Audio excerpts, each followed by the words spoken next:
Hace 8 días justamente nuestro hermano Juan Pablo nos estuvo hablando de lo que fue el triste camino del rencor. Ese triste camino que escogieron los hermanos de José al permitir que se anidara en sus corazones un sentimiento de animadversión, un sentimiento de aborrecimiento por aquel que era su hermano de sangre. Y vemos que el aborrecimiento fue tal que incluso llegaron a pensar en matarlo. Imagínense eso, toda una tragedia familiar. Hermanos de sangre maquinando cómo quitarle la vida a uno de sus hermanos. Hermanos, eso es lo que el rencor puede llegar a producir en nuestra vida. Pero veíamos algo interesante ahí y es como dos personajes se opusieron a la idea de matar a José. Uno de ellos fue Rubén y el otro fue Judá. Y es interesante porque Rubén era el primogénito de sangre y Judá en últimas era el heredero de la promesa. Y desde ahí vemos que había una diferencia entre ambos. Rubén se enfocó simplemente en que no mataran a José de forma sangrienta. Él más bien propuso, tírenlo a la cisterna y bueno, ahí se quedará y se morirá si nadie llega a rescatarlo. En cambio, Judá vemos que sí intercedió por su hermano José y dijo, no, él es de mi carne, él es parte de nuestra sangre, no podemos matarlo. Dice ahí en Génesis 37, versos del 26 al 27, dice, entonces Judá dijo a sus hermanos, ¿qué provecho hay en que matemos a nuestro hermano y encubramos su muerte? Venid y vendámosle a los ismaelitas, y no sea nuestra mano sobre él, porque él es nuestro hermano, nuestra propia carne. Y sus hermanos convinieron con él. Es interesante porque Judá aquí está tipificando lo que miles de años después iba a ser nuestro Señor Jesucristo. Nuestro Señor Jesucristo vino a interceder y a salvar a personas que merecían la muerte, como éramos nosotros. No solamente la muerte física, la muerte eterna. Y Cristo vino a ser nuestro intercesor, vino a clamar para que nosotros podamos ser salvos. Entonces aquí vemos un poco de cómo ya se empieza a perfilar el carácter de Judá como el heredero de la promesa.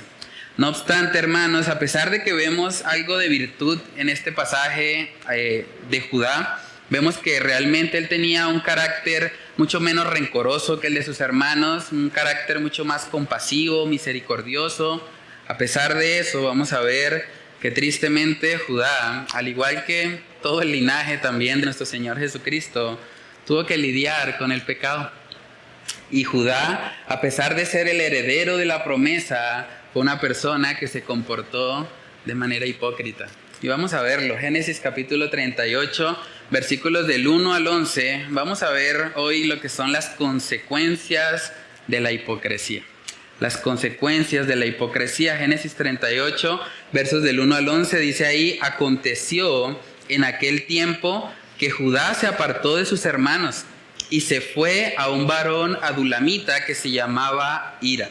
Y vio allí Judá la hija de un hombre cananeo, el cual se llamaba Súa, y la tomó y se llegó a ella. Y ella concibió y dio a luz un hijo y llamó su nombre Concibió otra vez y dio a luz un hijo y llamó su nombre Onán. Y volvió a concebir y dio a luz un hijo y llamó su nombre Sela. Y estaba en Kesib cuando lo dio a luz. Después Judá tomó mujer para su primogénito la cual se llamaba Tamar. Y el primogénito de Judá, fue malo ante los ojos de Jehová, y le quitó Jehová la vida. Entonces Judá dijo a Onán, llégate a la mujer de tu hermano, y despósate con ella, y levanta descendencia a tu hermano. Y sabiendo Onán que la descendencia no había de ser suya, sucedía que cuando se llegaba la mujer de su hermano, vertía en tierra, por no dar descendencia a su hermano. Y desagradó en ojos de Jehová lo que hacía, y a él también le quitó la vida. Y Judá dijo a Tamar su nuera, quédate viuda en casa de tu padre hasta que crezca Sela mi hijo, porque dijo, no sea que muera él también como sus hermanos. Y se fue Tamar y estuvo en casa de su padre. Vamos a orar para pedir la dirección del Señor. Padre, te damos muchas gracias, Señor, por permitirnos estudiar este pasaje de las Escrituras. Gracias porque nos muestra, Señor, cómo uno de los ancestros de nuestro Señor Jesucristo, como uno de los que formó parte de ese linaje del Salvador, era una persona que también tenía fallas, que también se equivocaba, que también manifestaba hipocresía en su corazón. Es una persona que demuestra en últimas lo que la naturaleza caída tiene, y es el pecado, Señor. Padre, oramos para que tú nos ayudes a aprender de este antiejemplo de Judá. Ayúdanos a no repetir sus mismos errores. Ayúdanos a aprender de todo aquello que él hizo mal, que realmente muestran que la única esperanza de este mundo es Cristo, porque es el único sin mancha, sin pecado, el único que pudo entregarse como sustituto por los pecadores. Padre, ayúdanos, Señor, a poder guardar nuestros corazones de la hipocresía y de las consecuencias que la hipocresía puede traer a nuestras propias vidas, como vamos a estar estudiando en esta mañana. Y oramos, Señor, para que no solamente lo que aprendamos acá quede en nuestras mentes, no simplemente sea información, sino que realmente, Señor, sea transformación de nuestra vida. Que realmente lo que aprendemos acá podamos atesorarlo, podamos escudriñarlo y podamos aplicarlo genuinamente en nuestras vidas, Señor, para que de esa manera podamos glorificar tu nombre por medio de la aplicación de los principios de tu palabra, Señor. Padre, oramos para que solo tú seas exaltado por medio de la exposición de las Escrituras. Te lo pedimos, Señor, en el nombre de Cristo Jesús. Amén y amén. Bueno, hermanos, ahí en Génesis capítulo 38 podemos ver que parte de lo que fue el declive de Judá y la caída en últimas de, digamos, en hipocresía, que cayó en hipocresía, pues tuvo que ver con algo muy importante, y lo vemos ahí en el versículo 1, y es que él decidió apartarse de sus hermanos. Decidió apartarse de sus hermanos. El primer punto en esta mañana es el peligro de apartarse de los hermanos. Usted me podría decir, pero es que esos eran hermanos de sangre, esos no eran hermanos en la fe. Pero en ese contexto no existía la iglesia. En ese contexto, sus hermanos en la fe, los que eran descendientes de Abraham, eran sus hermanos de sangre también. Por lo tanto, al Judá apartarse de ellos, se estaba apartando de aquellos que podían recordarles las promesas que Dios había dado. Y el problema con esto es que al apartarse de sus hermanos, él decide acercarse a una persona incrédula, a un varón adulamita. Y ese varón adulamita muy probablemente fue quien lo influenció a Judá para que tomara las malas decisiones que tomó. Dice Génesis 38, verso 1, aconteció en aquel tiempo que Judá se apartó de sus hermanos. ¿Y qué hizo? Y se fue a un varón adulamita que se llamaba Hira. Y vio allí Judá la hija de un hombre cananeo, el cual se llamaba Súa, y la tomó y se llegó a ella. Qué fuerte, ¿no? Saben que Judá conocía muy bien, porque él era descendiente de Abraham, era descendiente de Isaac, era descendiente de Jacob. Él conocía muy bien el mandato de no unirse en yugo desigual. Pero ¿qué le pasó en este momento? Se aisló. Se aisló de sus hermanos, de aquellos que podían recordarle la importancia de buscar una persona que fuese creyente, que fuese de la misma tribu de Israel, y se juntó con alguien impío. Y muy probablemente este personaje, Hira, fue quien influenció a Judá para que terminara casándose con una cananea. En el verso 12 dice específicamente que este hombre era un amigo. O sea, Hira era un amigo. Dice Génesis 38:12, pasaron muchos días y murió la hija de Súa, mujer de Judá. Después Judá se consoló y subía a los trasquiladores de sus ovejas a Timnat, él y su amigo Hira, el adulamita. Entonces, hermanos, vemos que Judá empieza su caída alejándose de sus hermanos. Que no solamente eran sus hermanos en la sangre, eran sus hermanos en la fe. Al apartarse de ellos, él se acerca a una persona incrédula y genera una amistad con esta persona. Una amistad que lo influenció muy probablemente para que él tomara decisiones que eran contrarias a lo que él había aprendido en su hogar, que eran contrarias a lo que él había aprendido en su casa. Y por eso debemos tener mucho cuidado con esa actitud de alejarnos de nuestros hermanos. Vamos a mirar algunos pasajes donde vemos claramente que el Señor había establecido que el yugo desigual no estaba permitido. Génesis capítulo 24, cuando Abraham va a buscar la esposa para Isaac, incluso jura por Dios.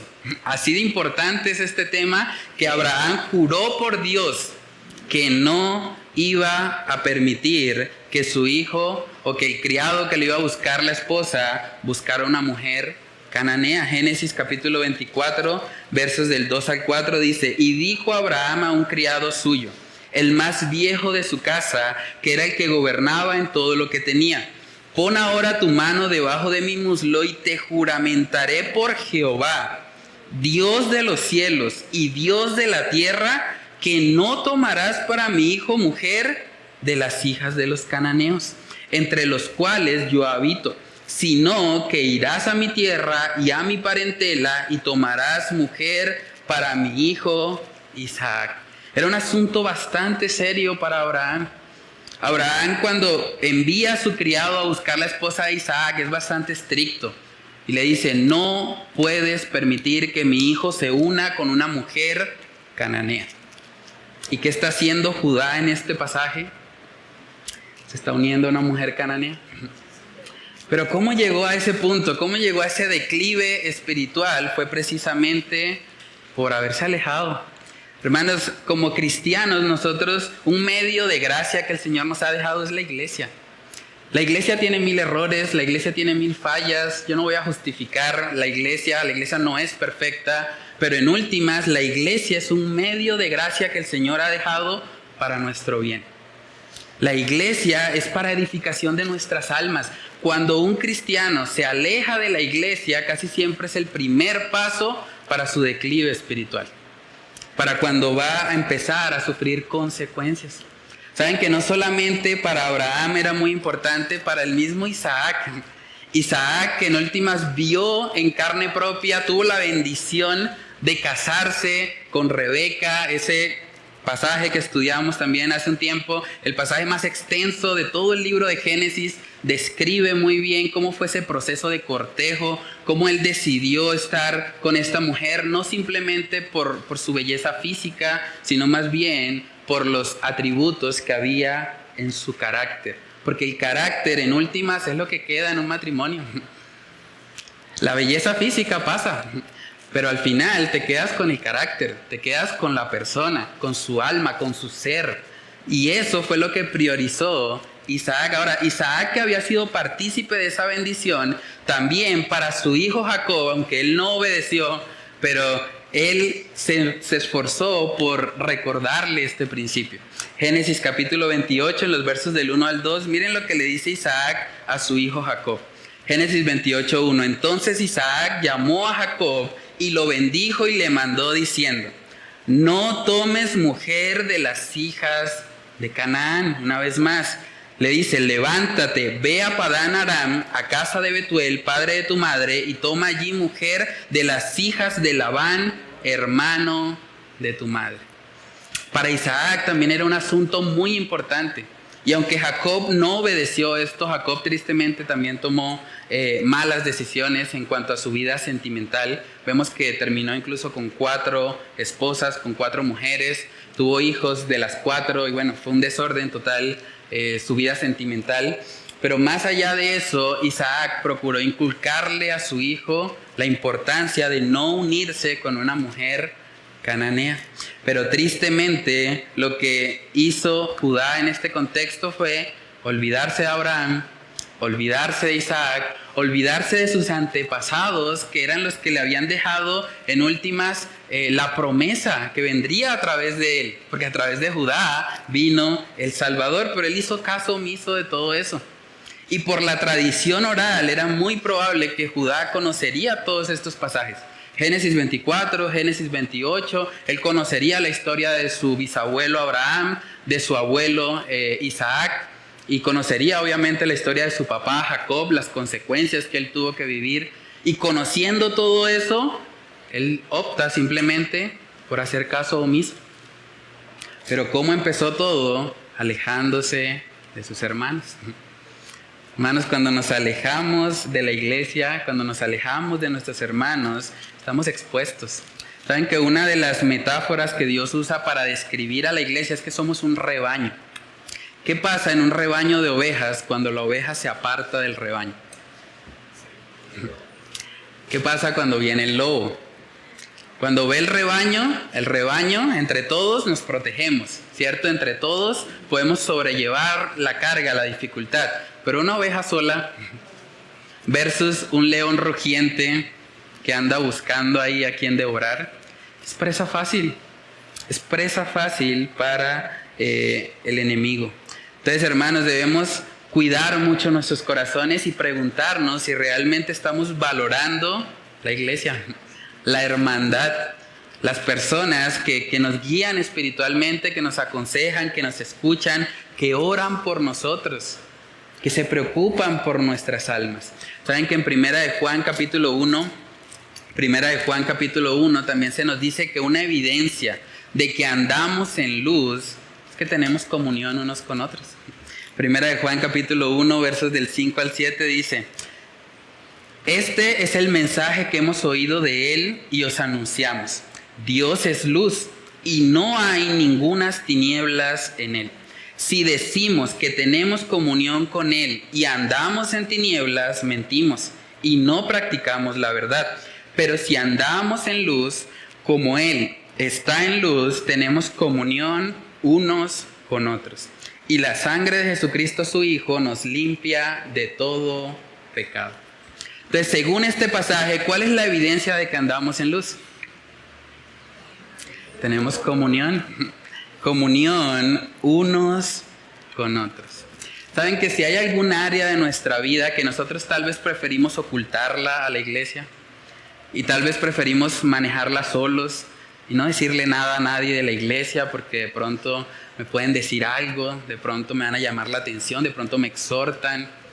Si hay algo así, es muy probable que ahí hay tinieblas, ahí hay pecado. Porque Dios es luz y nos llama a andar en luz, a andar en comunión unos con otros. Y yo lo he visto, hermanos, cualquier cantidad de veces. Yo llevo más de 9 años acá en la iglesia y me he dado cuenta, casi que el primer paso para que una persona empiece a apostatar de su fe o empiece a apartarse del cristianismo que antes profesaba, es precisamente distanciarse de la iglesia. Entonces empiezan a salir las excusas de, bueno, hay algo en la iglesia que no me gustó, no vuelvo. Y luego no vuelvo, pero entonces empiezo a hablar con una adulamita, con una persona incrédula, con una persona del mundo. Y empiezo a darle la razón, sí, es verdad, lo que él me está diciendo es como cierto, eso en la iglesia que hace uno metido allá en esas 4 paredes. Y empiezan a argumentarse, y llega el punto en que terminan incluso rechazando el cristianismo que antes profesaba. Entonces es muy delicado. Nosotros debemos valorar la iglesia a pesar de sus fallas y a pesar de sus errores y esforzarnos por tener comunión. Esto requiere intencionalidad. Si nosotros no somos intencionales en tener comunión, simplemente vamos a tener compañía. Venimos aquí, estamos en el culto, salimos rápido, nos vamos, no hablamos con nadie y ahí no hay comunión. Ahí hubo compañía tal vez, estuvimos sentados al lado el uno del otro. Pero es interesante porque cuando miramos el libro de Hebreos que dice no dejando de congregarnos como algunos tienen por costumbre, la palabra congregar en el idioma original no es simplemente asistir. Asistir lo puede hacer casi que cualquier persona, hasta un incrédulo. Pero congregar implica la comunión. Implica que yo no simplemente voy a venir a recibir, sino que voy a venir también a dar. Voy a venir a hablar con mi hermano, a preguntarle cómo estuvo su día, cómo estuvo su semana, cómo le puedo ayudar. Y es importante cultivar eso, porque de eso se trata la comunión. Dice la palabra que nosotros como iglesia debemos sobrellevar los unos las cargas de los otros. Pero ¿cómo vamos a sobrellevar las cargas si no las conocemos? Si no hablamos, si no aprovechamos los espacios que la iglesia provee precisamente para tener esa comunión. En Juan capítulo 3 también nos muestra la palabra que una de las evidencias de que alguien está en tinieblas es precisamente que aborrece la luz. Juan capítulo 3 verso 20 dice ahí: porque todo el que hace lo malo aborrece la luz y no viene a la luz para que sus obras no sean reprendidas. Mas el que practica la verdad viene a la luz para que sea manifiesto que sus obras son hechas en Dios. Saben que esto que le está pasando a Judá también es una lucha muy común en las iglesias, en los jóvenes, en prácticamente todas las personas que forman parte de una congregación. Es algo que también he podido ver a lo largo del tiempo. Muchos jóvenes que servían en la iglesia, que estaban involucrados, que estaban haciendo muchas cosas, de repente apareció una chica en su vida. O de repente apareció un chico en la vida de una chica. Y el resultado es que de ahí en adelante, distanciamiento de la iglesia, distanciamiento del servicio, distanciamiento de todo lo que el Señor ha dicho que un cristiano debe hacer. Y es lamentable porque se supone que si alguien decide entrar en una relación sentimental, debería ser para potenciar su vida espiritual, para que de ahí en adelante estén los dos glorificando al Señor más de lo que lo hacían individualmente. Pero tristemente, muchas veces el inicio de una relación sentimental se convierte en el declive espiritual de una persona. Y eso, tristemente, fue lo que le pasó a Judá. Judá decidió ignorar todos los ejemplos que tenía en su casa y simplemente fue y se unió con una cananea, probablemente influenciado por este varón adulamita, y el resultado de aquí en adelante es que Judá empieza a tropezar y a sufrir muchas consecuencias sobre su vida espiritual. Hermanos, la Biblia nos dice en Jeremías capítulo 17, yo creo que este es un texto también que puede ayudarnos mucho. Jeremías capítulo 17, versículos del 9 al 10, dice ahí la palabra: engañoso es el corazón más que todas las cosas, y perverso, ¿quién lo conocerá? Yo, Jehová, que escudriño la mente, que pruebo el corazón, para dar a cada uno según su camino, según el fruto de sus obras. Tratemos de pensar por un momento en esto. Si usted tiene que tomar una decisión muy importante para su vida y le dicen que su consejero principal, el que le va a ayudar a tomar esa decisión, tiene como características que es engañoso y perverso, ¿usted le haría caso? Eso es lo que está diciendo Jeremías, que es nuestro corazón. Entonces, un cristiano aislado de la iglesia que toma decisiones de manera autosuficiente, que no consulta a nadie, que no pide consejo, ¿qué tipo de decisiones puede tomar? Si su principal consejero es su corazón engañoso y perverso. ¿Qué decisiones puede llegar a tomar un cristiano aislado de sus hermanos en la fe? Aislado de la iglesia. Saben que los pecados más escandalosos que vemos en las Escrituras generalmente han sucedido cuando los hombres de Dios han estado solos. ¿Cómo fue el pecado de David? ¿Lo recuerdan? Se quedó solo. Cuando los reyes debían salir a la guerra, él decidió aislarse. No, yo para qué voy a ir por allá, que vayan los otros. Ya yo tengo mucha experiencia. Y estando solo, fue tentado y cayó en el pecado. Es una realidad. Nosotros como cristianos no somos capaces de vivir la vida cristiana solos. Y si lo intentamos, vamos a fallar. No lo intenten, le estoy advirtiendo de antemano. Si usted intenta hacer eso, el resultado va a ser siempre fatal. Porque no podemos. El Señor nos ha creado, nos ha salvado y nos ha unido, como cantábamos en la última canción, a un pueblo, a una familia espiritual. Y nos necesitamos los unos a los otros. Incluso dice en 1 Corintios 12 que aún los miembros menos honrosos son los más necesarios. Aún las personas que tal vez nos parece que, no sé, tal vez no están haciendo mucho en la iglesia, esas personas son necesarias en la iglesia. Todos tienen un lugar y tienen un aporte significativo al cuerpo de Cristo. Proverbios capítulo 13 también nos recuerda la importancia de las influencias en nuestra vida. Proverbios capítulo 13, en el versículo 20, vemos que dice ahí la palabra: el que anda con sabios, sabio será, mas el que se junta con necios será quebrantado. Esto fue lo que le pasó a Judá. Decidió juntarse con una persona incrédula y decidió apartarse de sus hermanos, que a pesar de sus pecados eran las personas más sabias que estaban a su alcance. Entonces, hermanos, debemos tener mucho cuidado con apartarnos de la comunión. No simplemente de apartarnos de la asistencia a la iglesia. Usted puede asistir a la iglesia y no tener comunión. Pero debemos examinarnos si realmente estamos siendo intencionales por crecer en esa comunión unos con otros. Entonces, a manera de aplicación en este primer punto, pregúntate, a manera de reflexión, ¿cómo está tu comunión con la iglesia? ¿Cómo está tu comunión con tus hermanos en la fe? ¿Has permitido tal vez que se anide algo de rencor en tu corazón en contra de alguien? Y de pronto estás pensando, no, yo mejor no voy a la iglesia porque allá está el hermano Juan Pablo que me cae mal. O allá está el hermano Henry que siempre me mira como raro. Entonces yo mejor no voy por allá. ¿Has permitido que cosas insignificantes te priven del privilegio que es tener una familia espiritual?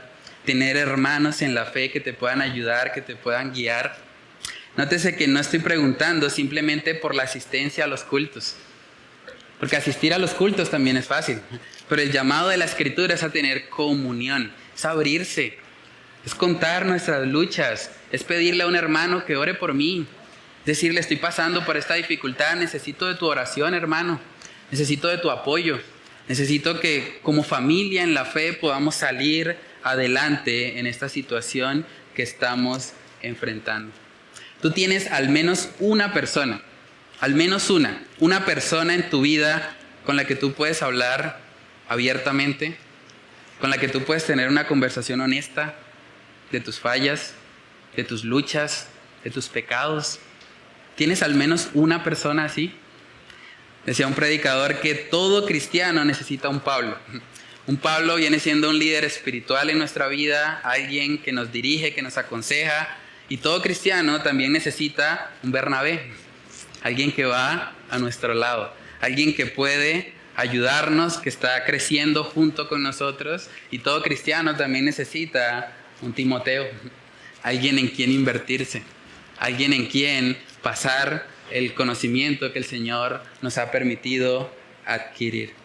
Pregúntate también, cuando tú tienes que tomar decisiones importantes, ¿vas a la iglesia? ¿Vas a tus hermanos en la fe? ¿Consultas, pides consejo o tomas decisiones en tus propias fuerzas?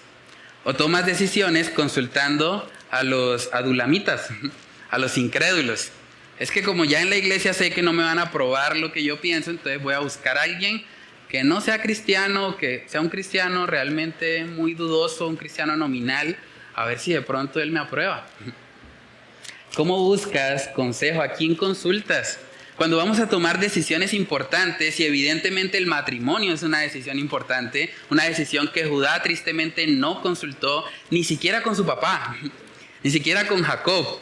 Se apartó de sus hermanos y en última se apartó también de sus padres y hizo todo en sus propias fuerzas, yendo en contra de lo que él ya conocía, que era la forma correcta de cortejar a una mujer. Entonces tú buscas consejo en tus hermanos, buscas consejo en los líderes de la iglesia, en el pastor, en quienes te rodean, en hermanos maduros en la fe. También pregúntate, ¿cómo manejas tu vida sentimental?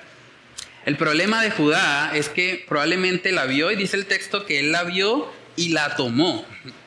O sea, él no se tomó el tiempo de preguntar quiénes eran sus padres, no pagó una dote por ella, no, fue algo netamente emocional. La vio, la tomó y listo. Se llegó a ella y le hizo 3 hijos en poco tiempo, según lo que vemos acá. Y es lamentable, uno dice, ¿cómo un hombre que es el heredero de la promesa, que es ancestro de nuestro Señor Jesucristo, se está comportando así? pero es lo que pasa cuando una persona está aislada de sus hermanos en la fe. Está aislada de aquellos que pudiesen protegerlo. Entonces pregúntate, ¿cómo manejas tu vida sentimental? ¿Eres autosuficiente como Judá, alejándote de tus hermanos para así poder hacer lo que quieras sin que nadie te diga nada? ¿Por eso te alejas? ¿O te acercas más bien en humildad, reconociendo que aunque no te guste lo que tus hermanos te van a decir, tus hermanos han sido una autoridad puesta por Dios para tu bien? ¿Eres consciente de eso? Hermanos, la caída de Judá empezó precisamente con esa mala decisión de apartarse de sus hermanos y acercarse a personas incrédulas. Si seguimos leyendo, vemos que esto lo llevó a unirse rápidamente con esta mujer, hija de Súa. No sabemos el nombre de ella, pero sí sabemos que le concibió 3 hijos, dice Génesis 38, verso 3. Y ella concibió y dio a luz un hijo y llamó su nombre Concibió otra vez y dio a luz un hijo y llamó su nombre Onán. Y volvió a concebir y dio a luz un hijo y llamó su nombre Sela. Y estaba en Kesib cuando lo dio a luz. Después, dice, Judá tomó mujer para su primogénito la cual se llamaba Tamar. Y el primogénito de Judá, fue malo ante los ojos de Jehová y le quitó Jehová la vida. Segundo punto que vamos a ver en esta mañana es que el pecado siempre trae consecuencias.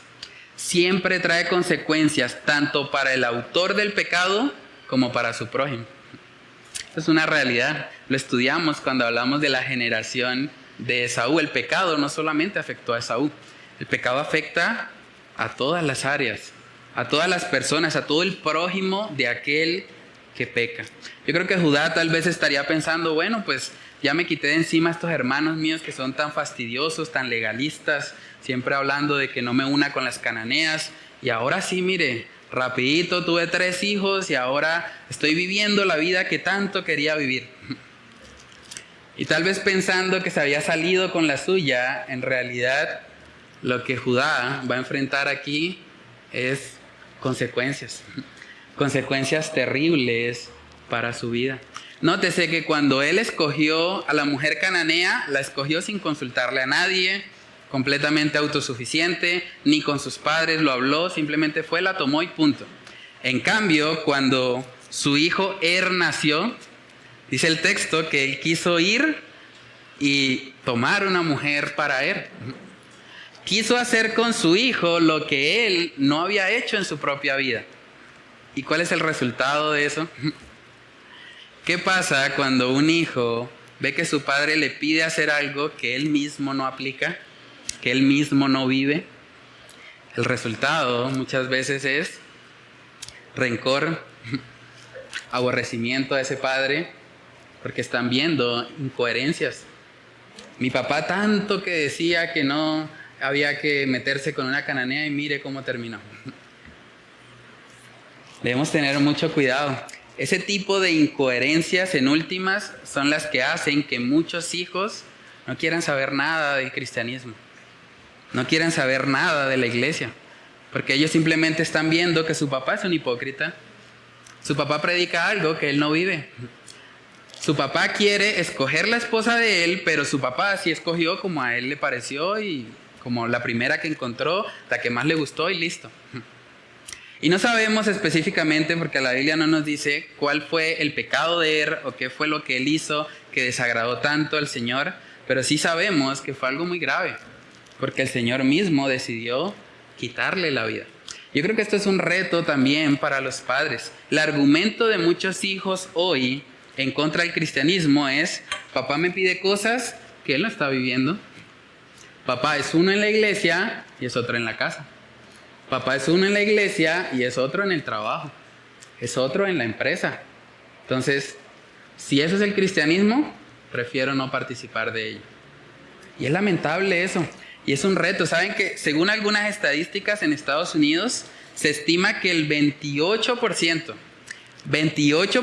de los hijos de pastores, no estamos hablando de un cristiano nuevo en la fe, de un neófito que apenas está empezando, de un niño espiritual, un bebé espiritual, 28% de los hijos de los pastores no quieren saber nada de la iglesia porque su papá no vive lo que predica. 28%. La imagen que tienen estos hijos de pastores es que papá es un hipócrita. Y esto es lamentable. Y eso es un reto también, porque como padres tenemos la responsabilidad de, a pesar de nuestras fallas, ser coherentes en lo que predicamos. Y si fallamos, hablarle, pedirle perdón a nuestros hijos en humildad. Hijo, me equivoqué. Hijo, yo no soy el estándar a seguir, es Cristo. Pon la mirada en Él. Te pido perdón por darte un mal ejemplo. Pero es importante que los hijos puedan ver eso en los papás. Y saben que hay otra estadística también de los hijos de pastores. Cerca del 18% no quiere saber nada de la iglesia porque sus miembros, los miembros de la iglesia a la que asisten, no viven lo que predican. No solamente es un problema de su papá, es un problema de la membresía donde ellos están.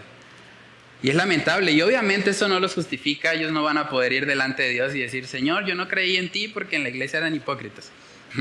Eso no es una excusa válida, pero sí es algo que debe llevarnos a reflexionar como padres, incluso como hermanos en la fe, como creyentes. Estamos siendo observados. A veces no somos conscientes de eso. Las nuevas generaciones, esos niños que van allá a la escuela bíblica, esos niños nos están viendo. Y esos niños esperan que aquellos a quienes ven en la iglesia realmente tengan un carácter piadoso, a pesar de sus fallas, a pesar de sus limitaciones, pero esperan ver una diferencia.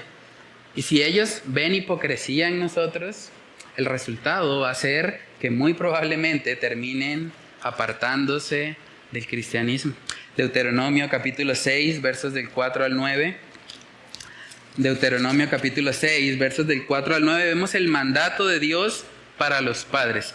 Y nótese cómo el Señor hace énfasis en que primero las palabras deben estar en el corazón del papá. Antes de repetirlas, antes de hablarlas, el papá debe tener en su corazón lo que va a predicar. Dice Deuteronomio capítulo 6, verso 4, Oye Israel, Jehová nuestro Dios, Jehová uno es. Y amarás a Jehová tu Dios de todo tu corazón y de toda tu alma y con todas tus fuerzas.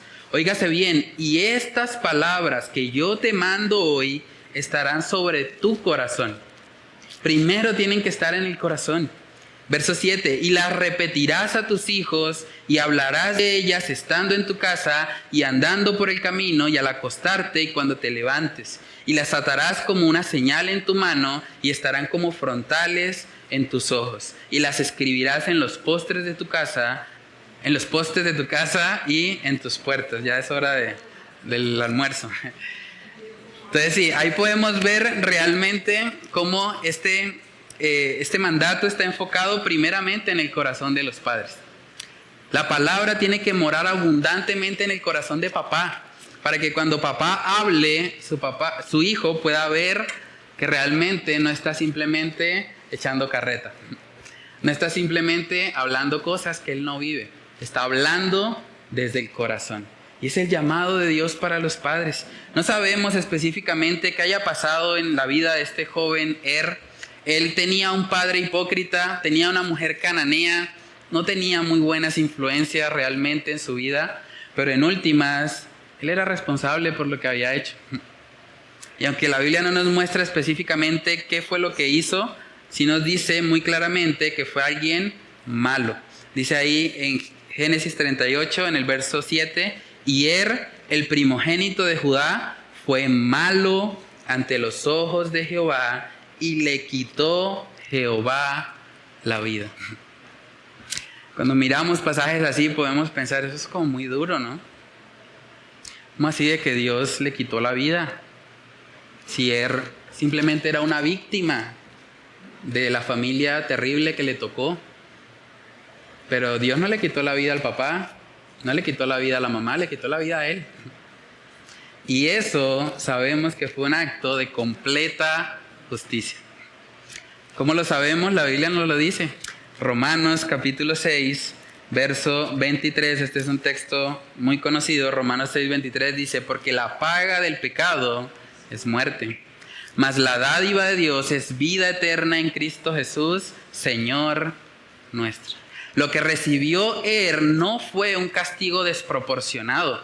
No fue como que Dios dijera, este me sacó la piedra y pum, voy ahora sí a darle duro, a quitarle la vida. No fue eso. Lo que él recibió fue justicia. Porque él era malo ante los ojos de Jehová. Ahora, no solamente él era malo ante los ojos de Jehová. Nosotros, cada persona que vive o que ha vivido en esta tierra, ha sido una persona mala ante los ojos de Jehová. No nos gusta a veces pensar mucho en eso, pero es una realidad, somos malos. Lo que nosotros merecemos es lo mismo que él. Merecemos la muerte. Si estamos hoy aquí, si estamos respirando, si estamos escuchando este mensaje, solo por gracia.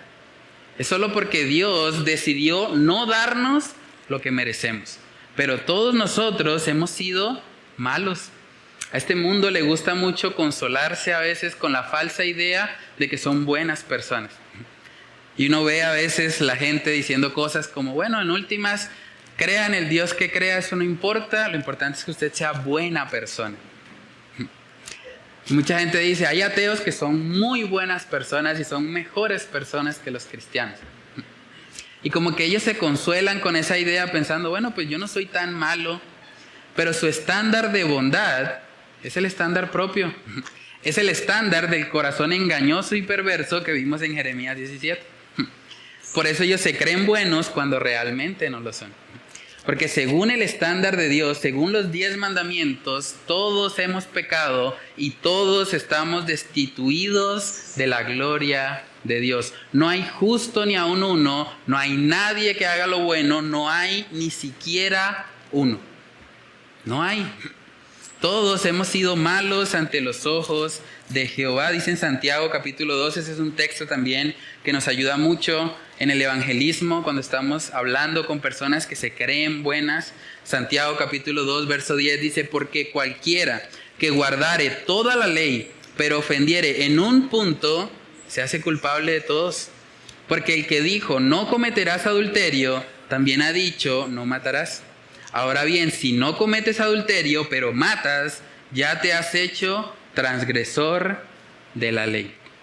Santiago nos está mostrando aquí, no se trata de clasificar pecados. Tal vez usted puede pensar, bueno, yo nunca le he sido infiel a mi esposa, pero has mentido. Y el mismo que dijo que no le seas infiel a tu esposa es el mismo que ha dicho, no mentirás.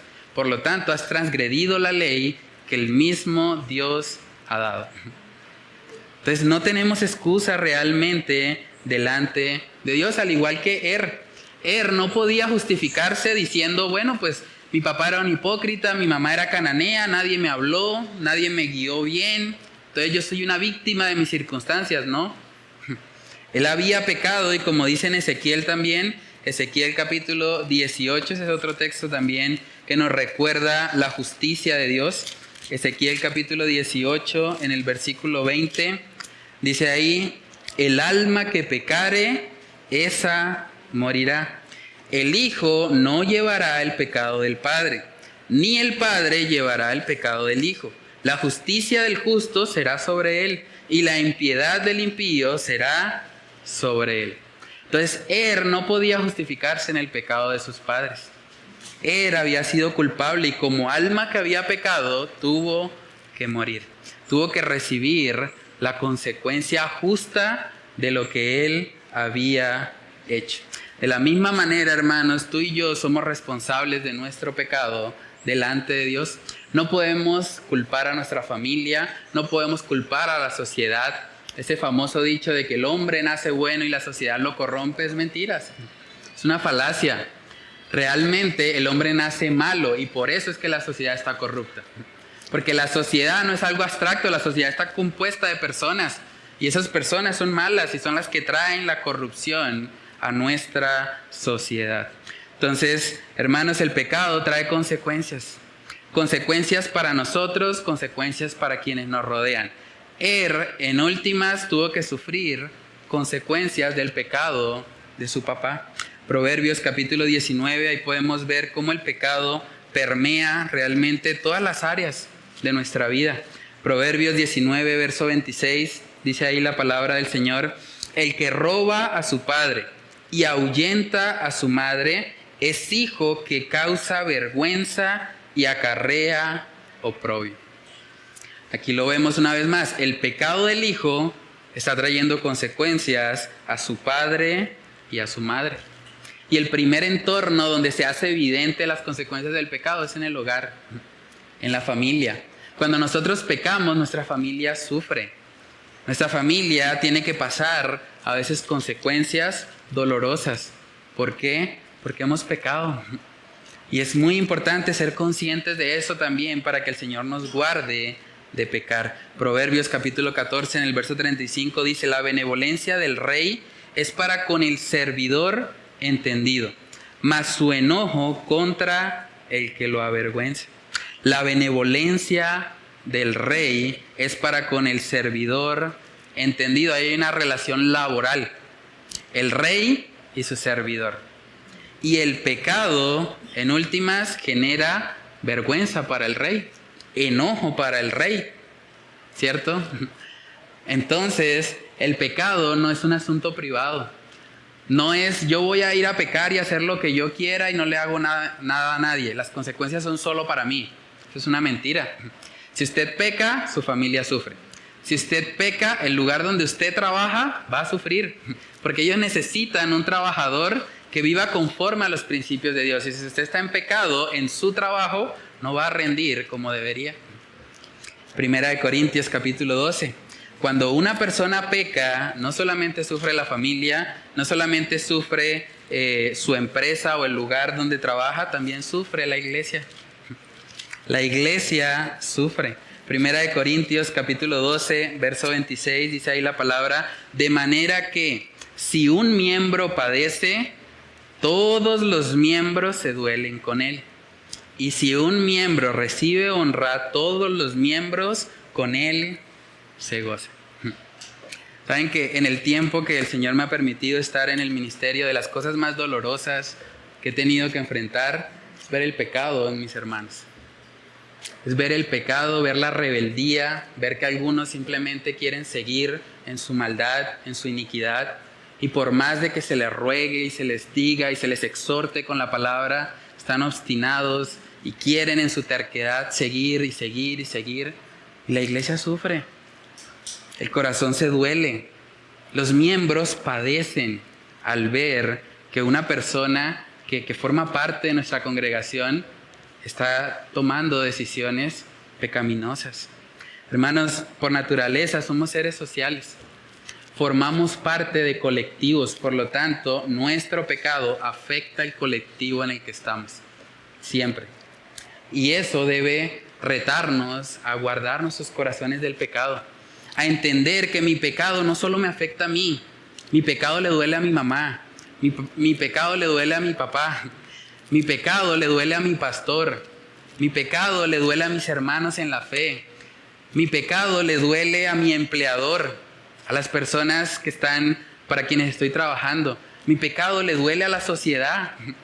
Cuando uno mira la delincuencia que hay en Bucaramanga y en diferentes ciudades, lo que uno puede notar es que esas personas están pecando hasta cierto punto porque no han recibido una instrucción bíblica en sus hogares.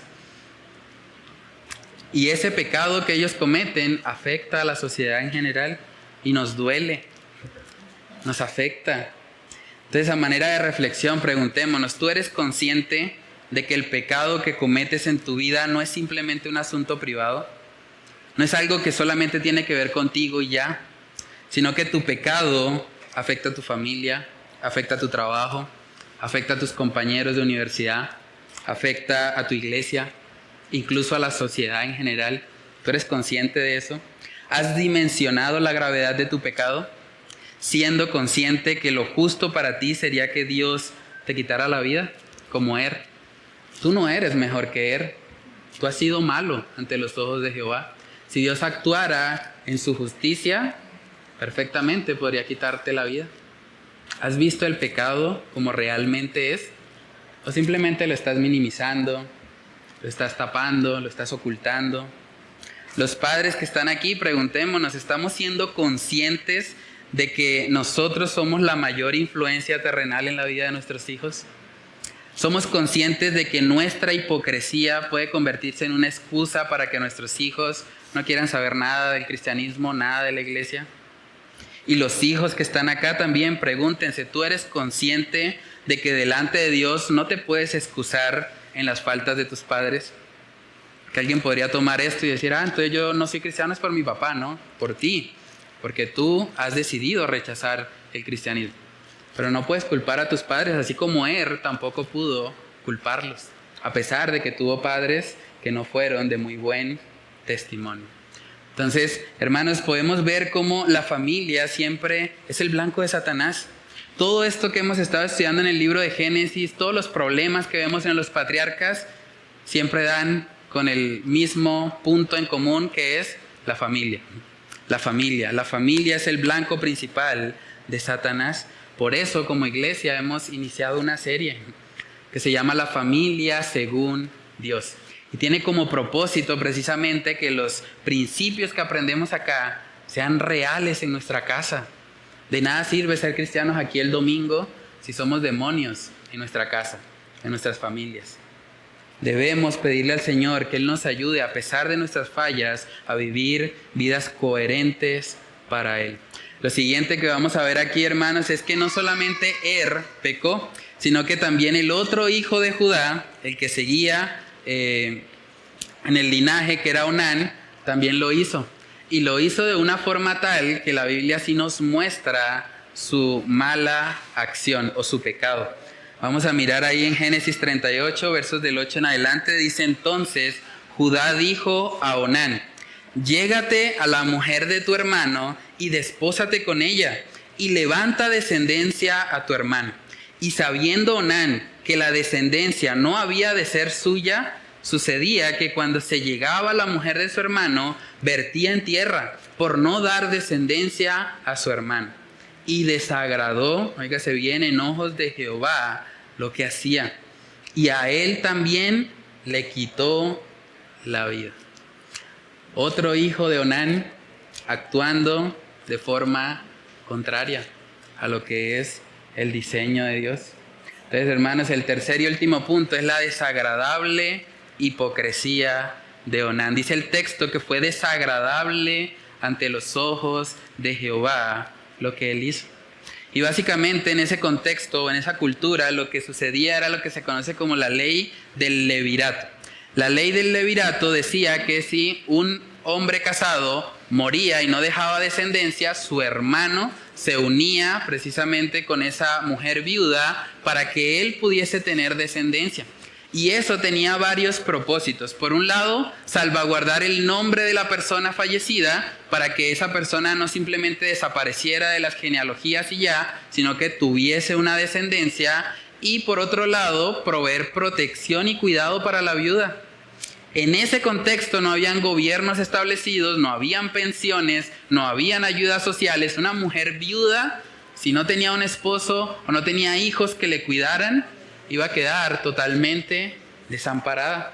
Entonces, la ley del levirato fue dada por Dios con el objetivo de salvaguardar el linaje del fallecido y con el objetivo también de proveer cuidado y protección para la viuda. Vemos más adelante que el mismo Moisés se encargó de establecer eso como un mandato específico para Israel. En Deuteronomio capítulo 25 vemos que está establecido ahí ese mandato. Dice Deuteronomio 25:5, cuando hermanos habitaren juntos y muriere alguno de ellos y no tuviere hijo, la mujer del muerto no se casará fuera con hombre extraño. Su cuñado se llegará a ella y la tomará por su mujer y hará con ella parentesco. Y el primogénito que ella diere a luz sucederá en el nombre de su hermano muerto, para que el nombre de éste no sea borrado de Israel.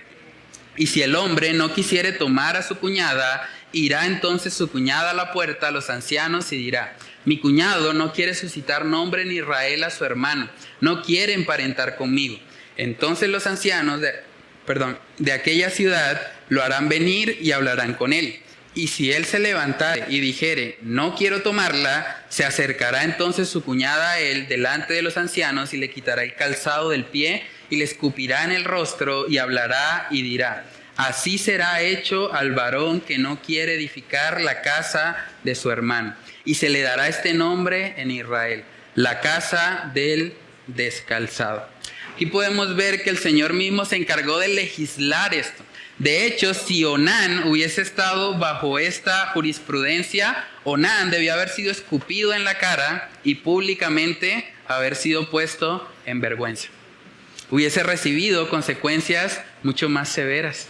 Pero tristemente este hombre Onán, en su maldad, en su iniquidad, simplemente optó por usar a esta mujer como un medio para satisfacerse.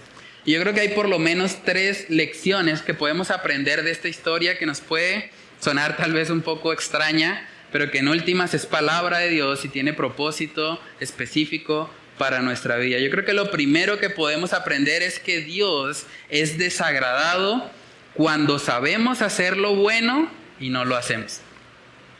Dios es desagradado cuando nosotros sabemos hacer lo bueno y no lo hacemos. Miren que en el verso 9 dice, y sabiendo Onán, no era ignorancia, él sabía lo que estaba haciendo. Y sabiendo Onán que la descendencia no había de ser suya, probablemente él estaba pensando, bueno, era el primogénito, a él le correspondía inicialmente la herencia. Si yo le doy un hijo a Tamar, entonces ese hijo será el heredero.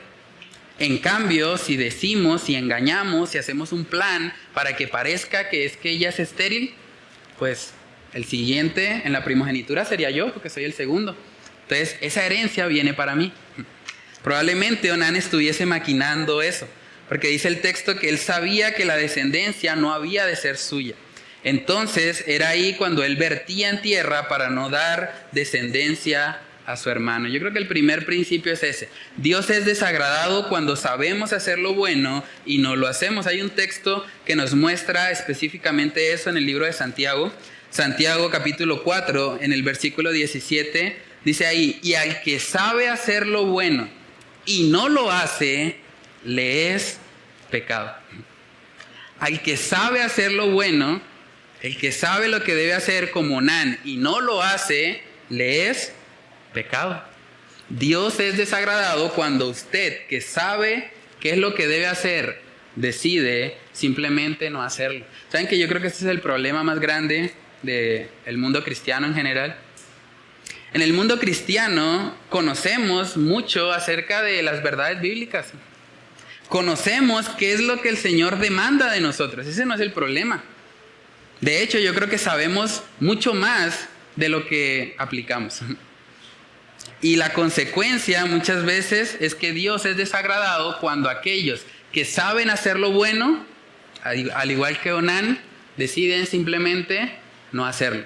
O hacer una obediencia a medias. No, pues realmente si Dios dice que no me debo unir en yugo desigual, pues entonces llevo a la iglesia a la que me interesa y digo que es cristiana. Ya, problema solucionado, ¿cierto? Una obediencia a medias, una obediencia parcial que no es más que desobediencia.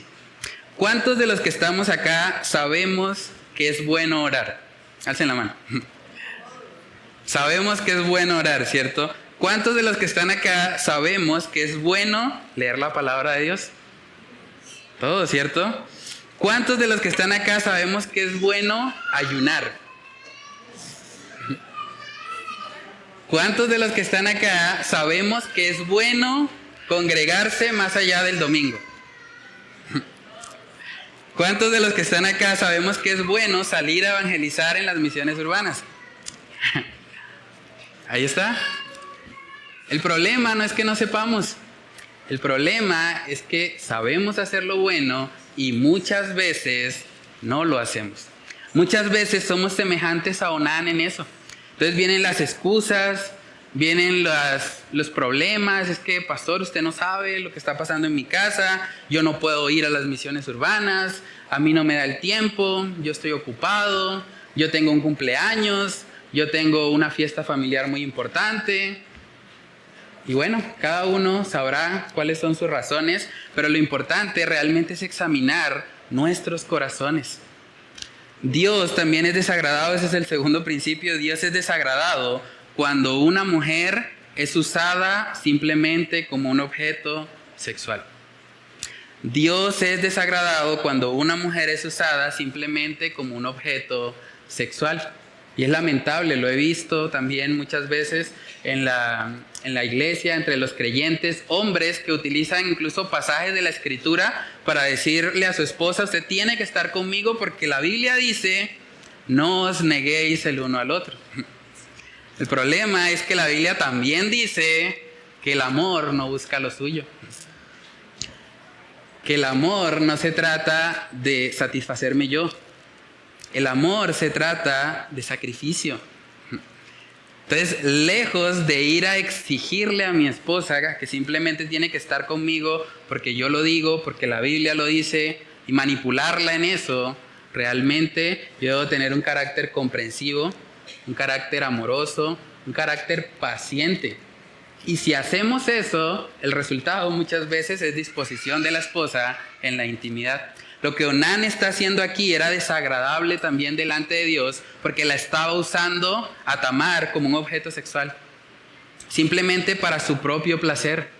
Y en últimas la estaba engañando porque ella se estaba acostando con él con la expectativa y la esperanza de que iba a venir una descendencia. ¿Y qué hacía él? Vertía en tierra. No le importaba cómo ella se sintiera. Imagínense cómo se podía sentir Tamar después de tener una relación sexual con un hombre que en últimas estaba usándola, la estaba tratando como un objeto. Yo creo que ella se debió haber sentido devastada. Dice en Hebreos capítulo 13, en el versículo 4, dice ahí la palabra del Señor: honrosos sean todos el matrimonio y el lecho sin mancilla, pero a los fornicarios y a los adúlteros los juzgará Dios. La mancilla que había en este lecho era el egoísmo de Onán. Él estaba enfocado simplemente en sí mismo, en aparentar también algo que él no era. Ahora es importante también aclarar, no es que la Biblia esté en contra a un método de concepción o a un control anticonceptivo más bien, sino más bien lo que vemos acá que el Señor está condenando es que Onán está usando a esta mujer. La está usando para su propia satisfacción y simplemente está haciendo caso omiso de lo que era su responsabilidad. La Biblia no está en contra de este control, digámoslo así, natal, pero lo que sí está en contra es la forma como Onán está usando a esta mujer simplemente para autosatisfacerse. Entonces es importante, los esposos que están aquí, si tú solamente buscas a tu esposa para satisfacerte sexualmente, sin importarte cómo ella se sienta, tú estás pecando delante de Dios. Tú tienes que arrepentirte de eso, porque tú no eres muy diferente a Onán si tú estás haciendo eso. Simplemente te estás enfocando en tu placer y no te importa cómo se sienta ella. Y eso es contrario también al diseño de Dios. No es lo que el Señor ha establecido para los hogares, para los matrimonios. Lo tercero que podemos aprender de esta historia: Dios es desagradado cuando intentamos aparentar algo que no somos. Yo me imagino a Onán hablando con su papá y diciéndole: claro papá, de una, vamos a por ello, voy a cumplir. Porque fue su padre en últimas el que le dijo que hiciera eso. En el verso 8 dice: entonces Judá dijo a Onán: llégate a la mujer de tu hermano y despósate con ella y levanta descendencia a tu hermano. Era un mandato de su padre y él obedeció parcialmente. Dijo: bueno, pues si mi papá lo dice. Yo creo que cada vez que terminaba de pronto de hacer eso ahí con Tamar, se acercaba a su papá y le decía: listo papá, ya cumplí. Hermanos, Dios es desagradado también con ese tipo de actitud. Dios es desagradado cuando usted intenta aparentar algo que no es. ¿Saben que Dios, parte de sus atributos es que Él es omnisciente, Él lo sabe todo? Él sabe lo que hay en lo más profundo de tu corazón. Imagínense a Dios viéndote a ti aparentar algo que no eres. ¿Cómo se puede sentir el Señor al ver eso? Este cree que me está engañando. O este está tratando de engañar a los hombres, pero no se da cuenta que en últimas yo lo conozco más que cualquier otra persona. Eso, cuando aparentamos ser algo que no somos, eso se llama hipocresía. Y la hipocresía era el pecado que había en Judá. Y por lo tanto, Onán tal vez lo había aprendido de su papá. Dijo: bueno, pues Si mi papá puede ser un hipócrita, yo también. Y es lamentable, porque saben que uno de los pecados que más fuertemente condenó nuestro Señor Jesucristo fue la hipocresía.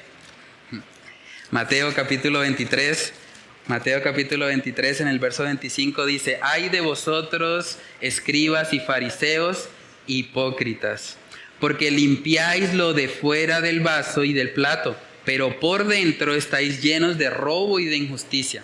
Fariseo ciego, limpia primero lo de dentro del vaso y del plato, para que también lo de fuera sea limpio. Ay de vosotros, escribas y fariseos, hipócritas, porque sois semejantes a sepulcros blanqueados, que por fuera la verdad se muestran hermosos, mas por dentro están llenos de huesos, de muertos y de toda inmundicia». Hermanos, Dios es desagradado con una actitud hipócrita, cuando aparentamos algo que no somos. De hecho, más adelante en las Escrituras vemos que Dios también le quitó la vida a un par de hipócritas en el libro de los Hechos. Hechos capítulo 5, ¿recuerdan la historia de Ananías y Zafira? Ellos también pecaron de hipocresía, quisieron aparentar algo que no había necesidad. Ellos habían vendido una heredad y mintieron diciendo que todo el dinero lo habían dado para la iglesia. ¿Era pecado que ellos dijeran que dieron la mitad? No, era una ofrenda bastante generosa que alguien diera el 50% de una propiedad a la iglesia. Pero estas personas, queriendo tal vez aparentar más espiritualidad de la que tenían, terminaron cayendo en hipocresía y Dios decidió también quitarles la vida. Al igual que Onán, lo vemos ahí en Hechos capítulo 5, verso 1, dice: «Pero cierto hombre llamado Ananías, con Zafira su mujer, vendió una heredad y sustrajo del precio, sabiéndolo también su mujer, y trayendo solo una parte, la puso a los pies de los apóstoles. Y dijo Pedro: Ananías, ¿por qué llenó Satanás tu corazón para que mintieses al Espíritu Santo y sustrajeses del precio de la heredad? Reteniéndola, ¿no se te quedaba a ti? Y vendida, ¿no estaba en tu poder? ¿Por qué pusiste esto en tu corazón? No has mentido a los hombres, sino a Dios». Al oír Ananías estas palabras, cayó y expiró. Y vino un gran temor sobre todos los que lo oyeron. Aquí vemos otro caso. Dos personas queriendo aparentar piedad, el Señor decide quitarles la vida. Yo creo que Onán probablemente le mentía a su papá, a la misma Tamar le podía estar mintiendo. Ahora sí ya vamos a tener esa descendencia, esta vez sí. Y simplemente estaba jugando con eso. Y fue algo que llegó a ser tan desagradable a los ojos de Dios, que simplemente Dios le quitó la vida, al igual que a su hermano Er. Entonces, a manera de aplicación, pregúntate, ¿tú estás aparentando piedad delante de los hombres? ¿Estás aparentando ser más espiritual de lo que realmente eres? ¿Estás tratando de hacerle creer a otros que tú obedeces a Dios en todo, cuando tú sabes que en realidad no es así? Cuando tú sabes que lo estás deshonrando en secreto, como Onán. Porque lo que Onán está haciendo aquí es un pecado secreto y se está aprovechando hasta cierto punto de la vulnerabilidad de una mujer que muy probablemente no diría nada, o si dijo algo en algún momento, su testimonio iba a ser menospreciado. Onán está sacando provecho de su posición. ¿Tú has creído la mentira de que la mujer existe simplemente para satisfacer tus deseos sexuales? ¿Tú usas a la mujer simplemente para eso? Y es una pregunta que no solamente aplica para los casados, también para los solteros. Hay muchos solteros que tienen en su mente la idea de que cuando se casen, su mujer va a estar siempre disponible para ellos, que todo el tiempo ellos van a poder tener satisfacción sexual. Pero eso tampoco es lo que vemos en la Escritura. Debemos tener claro que la mujer no es un objeto sexual, la mujer es un tesoro. Son coherederas de la gracia. Es el vaso frágil que Dios nos ha dado para cuidar, para proteger, para instruir, para lavar por medio de la palabra. Una mujer, una esposa, es un regalo de Dios, es una benevolencia de Jehová. No simplemente es un objeto para autosatisfacerte. La siguiente pregunta: ¿te estás esforzando por vivir lo que ya sabes? ¿Te estás esforzando por vivir lo que ya sabes que es bueno? ¿O simplemente estás siendo negligente en tu caminar cristiano. Estás haciéndote oídos sordos. Cuando dicen, hay misiones urbanas en la iglesia, ay no, eso como que no es conmigo.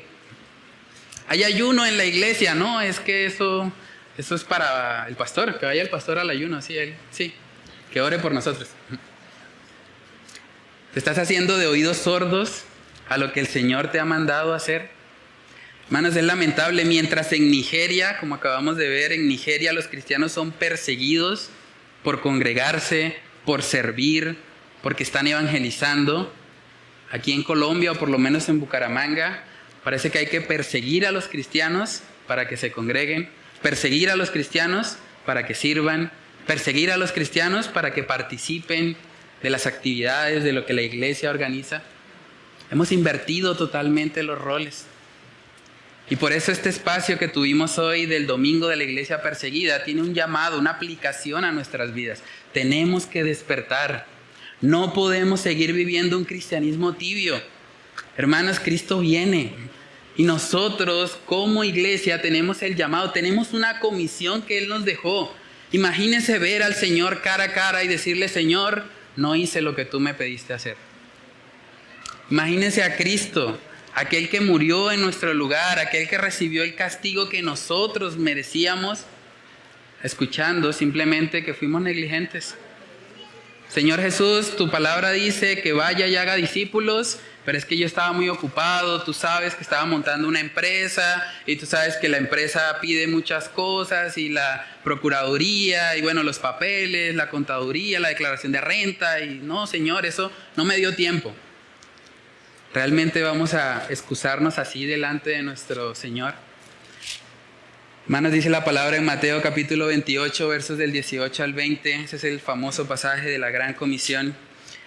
Dice ahí el Señor, y Jesús se acercó y les habló diciendo, óigase bien, toda potestad me es dada en el cielo y en la tierra. Por tanto, id y haced discípulos a todas las naciones, bautizándolos en el nombre del Padre y del Hijo y del Espíritu Santo, enseñándoles que guarden todas las cosas que os he mandado, y he aquí yo estoy con vosotros todos los días hasta el fin del mundo. Amén. Hermanos, esto no es una sugerencia. Esto no es un consejo que podemos decidir si lo aplicamos o no. Esto es un mandato. Es un mandato del mismo Señor Jesucristo, de aquel que vino a morir en nuestro lugar. Él nos está diciendo, toda potestad me es dada en el cielo y en la tierra, por tanto vayan. Por tanto vayan y hagan discípulos y prediquen este evangelio a otros. No se queden simplemente con este mensaje para ustedes mismos. Los he salvado para que, como cantábamos también al principio, anuncien a este mundo de tinieblas la luz admirable de Jesucristo. Es el único propósito para el cual el Señor simplemente nos tiene acá. Si Dios simplemente hubiese querido salvarnos y ya, inmediatamente creímos, nos hubiese llevado al momento de creer. Pero si nos ha dejado en esta tierra es porque tenemos un llamado. Y el llamado es ir. No es esperar a que la gente venga a la iglesia. El llamado es ir. Es movernos, es incomodarnos un poco, es tener la disposición de salir y anunciar a otros el mensaje de salvación. Hoy tenemos la oportunidad como iglesia de hacer eso. Hoy, al igual que todos los últimos domingos del mes, tenemos misiones urbanas. Vamos a estar yendo en horas de la tarde al Parque La Flora, un parque muy popular también de acá de nuestra ciudad de Bucaramanga. ¿Y qué vamos a hacer ahí? Obedecer esto. Ir a hacer discípulos, predicarle el evangelio a las personas que estén allí y hablarles de que hay un Salvador, de que Cristo vino para pagar en la cruz del Calvario por sus pecados y que si ellos se arrepienten y ponen su fe en Él, ellos pueden ser nuestros hermanos, ellos pueden ser parte de nuestra familia espiritual. Y ese es el llamado que Dios nos hace como iglesia. Para eso existimos. No hay otro propósito más grande, más glorioso para la iglesia que ir y hacer discípulos, que alcanzar a los perdidos. El mensaje que un día nos transformó a nosotros es el mismo mensaje que vamos a ir a anunciar, porque es el mismo mensaje que tiene el poder de Dios para salvar a todo aquel que en él cree. Dice ahí en Génesis 38, ya el último versículo, dice: y Judá dijo a Tamar su nuera: quédate viuda en casa de tu padre hasta que crezca Selá mi hijo, porque dijo: no sea que muera él también como sus hermanos. Y se fue Tamar y estuvo en casa de su padre. Ahí seguimos viendo el carácter inmoral de Judá. En vez de reconocer que sus hijos eran pecadores, ahora le echa la culpa a Tamar. Ahora dice: no, pues si se han muerto estos dos, mejor no le doy al tercero, porque ahí sí ya se me acaban los hijos. Él está pensando místicamente, era una costumbre también en esa época pensar que si una mujer era estéril y era viuda varias veces, era porque había algún tipo de hechizo sobre ella, había algún tipo de maldición, entonces era mejor no juntarse con ella porque alguien más podría morir. Pero eso es un pensamiento pagano que Judá está adoptando en últimas porque está rodeado de cananeos. Entonces es lamentable, él termina tomando una decisión no sobre la base de la obediencia a Dios, sino sobre la base del temor. El temor de perder a su tercer hijo hizo que él aislara a Tamar y la llevara a casa de su padre. Saben que ahí también podemos extraer un principio. Yo creo que una de las razones por las cuales mucha gente no sale a evangelizar también es el temor. Mucha gente está pensando: es que yo no sé qué decir, es que yo no sé qué hablar, es que yo no sé cómo evangelizar a alguien. Pero ¿cómo vas a aprender si no te acercas? Si no vienes a observar al menos cómo otros lo hacen. Si tú no tienes iniciativa, evidentemente no va a suceder. Pero si tú decides hoy aplicar la palabra, si tú decides ser obediente al llamado que Dios te está haciendo, de ser partícipe de esa misión urbana, de esa evangelización, de esa gran comisión que Cristo nos dejó, entonces tú vas a empezar a crecer. Y entonces en comunión con tus hermanos en la fe, vas a ir aprendiendo y vas a estar capacitado para que luego tú también puedas ir y predicar el evangelio a toda criatura. Dice 2 de Timoteo capítulo 1, con esto termino, 2 de Timoteo 1 verso 7, porque no nos ha dado Dios espíritu de cobardía, sino de poder, de amor y de dominio propio.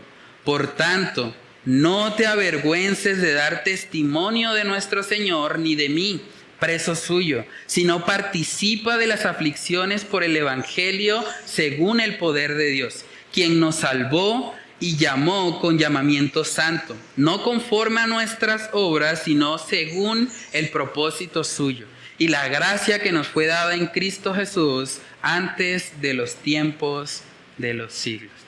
No nos ha sido dado espíritu de cobardía. Esto no solamente aplica para Nigeria, esto no solamente aplica para África, eso aplica para los cristianos en Bucaramanga, Colombia, para los cristianos en San Alonso, para los cristianos que estamos acá, que podemos ir al mundo y predicar el evangelio de salvación. Entonces, iglesia, despertemos y permitamos que sea el Señor quien nos llene, que viendo el ejemplo de esta iglesia perseguida en África, seamos motivados también para ir y hacer lo que el Señor nos ha mandado hacer, que es proclamar el mensaje de salvación a toda criatura. Vamos a orar.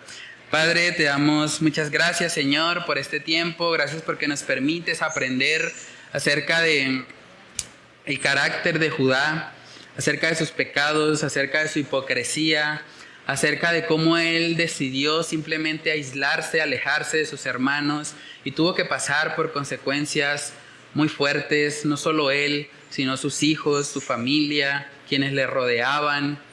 Padre, ayúdanos, Señor, a no cometer esos mismos errores. Ayúdanos a entender la importancia de la iglesia, la importancia de nuestros hermanos en la fe, la importancia de estar rodeados de personas que pueden recordarnos las promesas que tú nos has hecho. Ayúdanos, Señor, a aprender de la vida también de los hijos de Judá. Ayúdanos a ver cómo tú eres un Dios santo, eres un Dios justo, eres un Dios que no tolera la maldad, eres un Dios que no tendrá de ninguna manera por inocente al culpable. Gracias porque en Él podemos ver aplicada tu justicia, Gracias porque en Onán también podemos aprender, Señor, de aquello que a ti te desagrada. A ti te desagrada que sepamos hacer lo bueno y no lo hagamos. A ti te desagrada que usemos a una mujer como un objeto sexual. A ti te desagrada, Señor, que nosotros aparentemos obediencia cuando en realidad lo que hay detrás es simplemente pecado oculto. Padre, oramos para que tú nos ayudes a poder aprender lo que hemos estudiado. Ayúdanos a que no simplemente quede en nuestras mentes. Ayúdanos a que sea una realidad en nuestros corazones, en nuestras vidas prácticas. Que podamos crecer cada día, Señor, en obediencia a ti y en entendimiento, Señor, de que eres tú quien nos ha salvado con un propósito. No nos has salvado para que calentemos una silla cada domingo. No nos has salvado simplemente para que escuchemos información y tengamos cabezas grandes. Tú nos has salvado para que seamos partícipes, para que activamente, Señor, proclamemos el mensaje de salvación a este mundo que no te conoce. Padre, oramos para que tú nos ayudes en esta tarde que vamos a estar yendo al Parque La Flora. Ayúdanos, Señor, a tener denuedo, a tener valentía, Señor, a no sentirnos intimidados si personas nos rechazan, si personas hablan mal acerca de nosotros, si nos insultan. Padre, que aprendamos del testimonio de nuestros hermanos en Nigeria, de nuestros hermanos en África, y que podamos, Señor, aplicar realmente tu palabra, entendiendo que tú no nos has dado espíritu de cobardía, sino de poder, de amor y de dominio propio, Señor. Padre, oramos para que tú nos ayudes a vivir lo que hemos estudiado en esta mañana. Te lo pedimos, Señor, en el nombre de Cristo Jesús. Amén y amén.